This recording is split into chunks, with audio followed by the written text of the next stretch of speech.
those stories, those violent stories of loss of culture, of loss of history, of loss of language, etc. Right? So it's tapping into sort of how you yourself have been dehumanized and misshapen by racism, and that's the beginning point, I think, right? And that doesn't require books, but it requires sitting down and really understanding family history. And then you get at, okay, what I loved about the play with the father was he talked about how he just followed the rules, right? That was deep. I just followed the rules, but guess what? The rules are designed for your success. So all you have to do is follow the rules, right? I didn't know about being an engineer. I got, there was a line, I got a high score in science and math, and the son was like, there's no science on the SAT, right? Like, so he didn't even have to think about it, right? But somebody ushered him along a path, right? And there's a great sociologist, Mitchell Stevens. He's got a book called Creating a Class. Sorry, I know I'm always citing literature because I think it's important, because I think it, this stuff is evidence-based. And even when it's stories, it's evidence-based. It's the narratives to go behind it. So my thoughts are evidence-based on citing literature. He has a book called Creating a Class, where he has a great metaphor. He says, for some people, the road to college is paved with clear road signs, and for other people, it's got potholes, right? Broken lights, right? Wrong signs, right? And I think that's what we saw in the play, right? He just followed the rules. The road was paved. It was clear. They ushered him along. And hey, he's an engineer who can pass along intergenerational wealth, right? Where some people go to college because your father did. Right.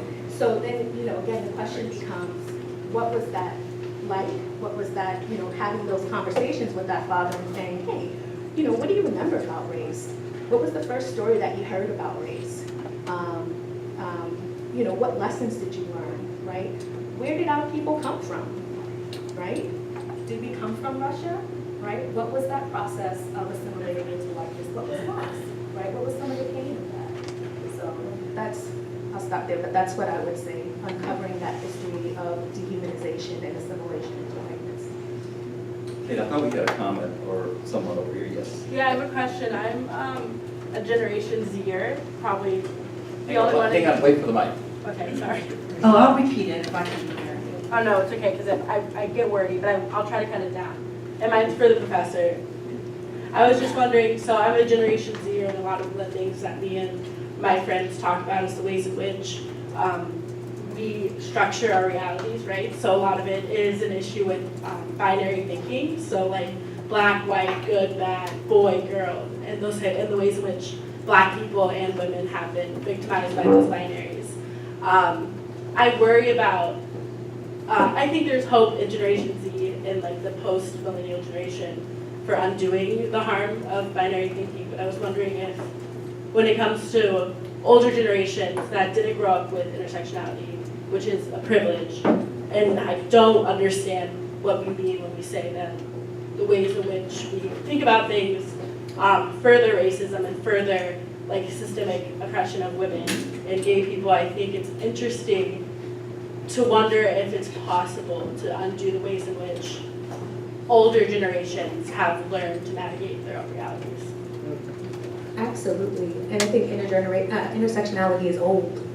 Yeah. It is not new. Yeah, right? but I meant more so like the understanding the framework. I think we've always lived intersectional lives, but I feel like understanding what we mean when we talk about it and like recognizing it and the ways in which it's so new to people who are so old. It's hard to know. I'm just saying it depends on which old people you're talking to. I didn't mean it in an offensive way. But I want to give you a quick That's just what it institutional is. example, an anecdote, which denies age, etc. About seeing, and the woman who said about seeing. We have an apprentice company that are young, right out of college, very fresh, good schools, and they're young actors, 22, 23. They go to schools and they perform our Write a Play program. This particular school, they were going to Emma Booker Elementary School, and their objective was to go meet the principal before they started to perform. They went to meet the principal. This was a few years ago. They went into the gym to meet the principal, and they waited and waited and waited and waited until she didn't show up. So waited some more. So finally, a white woman came in and they said, oh, thank goodness, you must be the principal. The principal had been in the room the whole time. She was African American. And she used it for a lesson. And that lesson we brought back here to train every single one. Because sometimes it's not a big thing. And it is not age or anything. It's the art of seeing. And what you brought up so beautifully, it's the seeing of each other. And addressing it and not running, I think, would be an additional, is to run toward each other, not away from each other. We're just about at the end, and we could keep going, but Judge, what do we need to know? Dan asked both of you, could you close us out with With a song?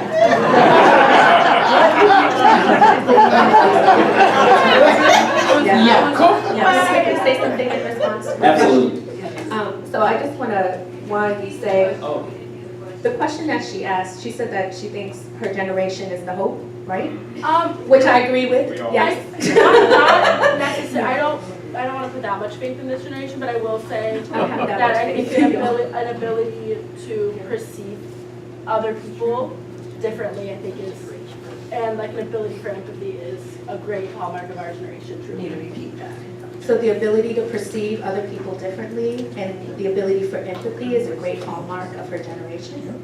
And I teach, right, college students, and they absolutely give me hope all the time. So, right?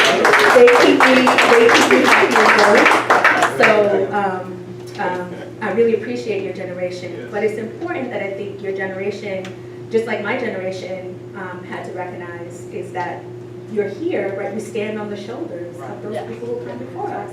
And so even with intersectionality, we can go all the way back to like Sojourner Truth, right? Yes. We can go all the way to Amy Jacques Garvey in the 20s, right? We can go back. There's a great book called Words of Fire, Yeah, which is an anthology you read. So you know there's a long history of Black feminist thought and Black women saying, hey, we need to look at things intersectionally, and who have made a way for us to even be on this stage.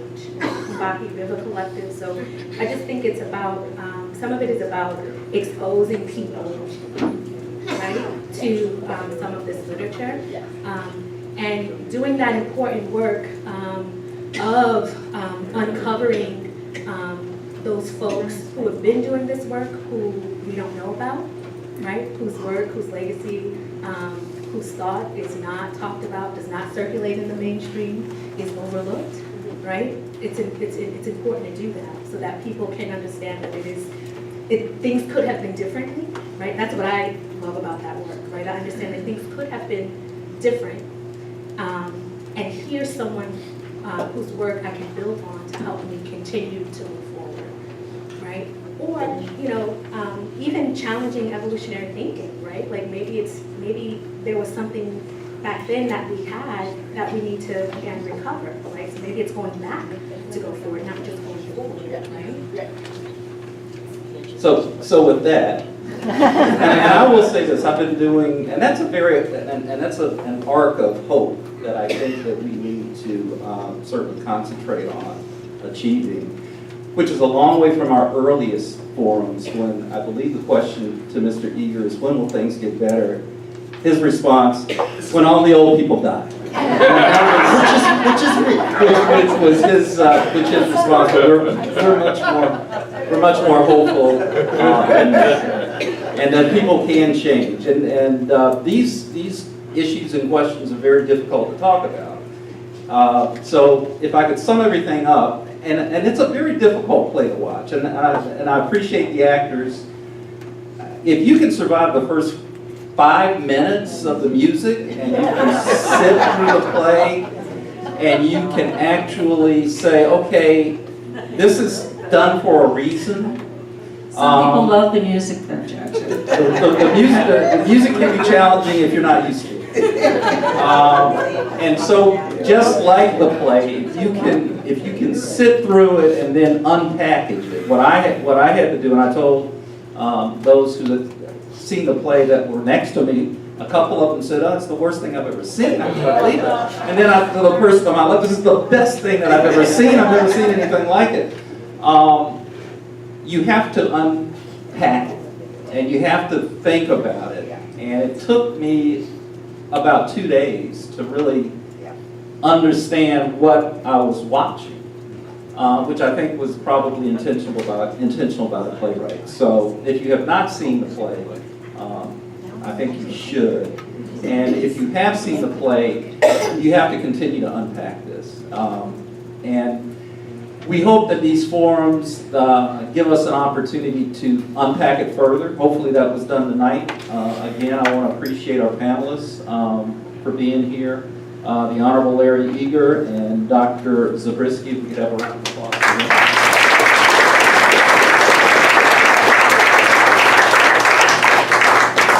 So, anything else? We can continue the discussion online, so please, the judges posed the question. Please go on our online forum and add on. And the next one is Hand to God, the divided soul. So we hope to see you there. Thank you so much for being here.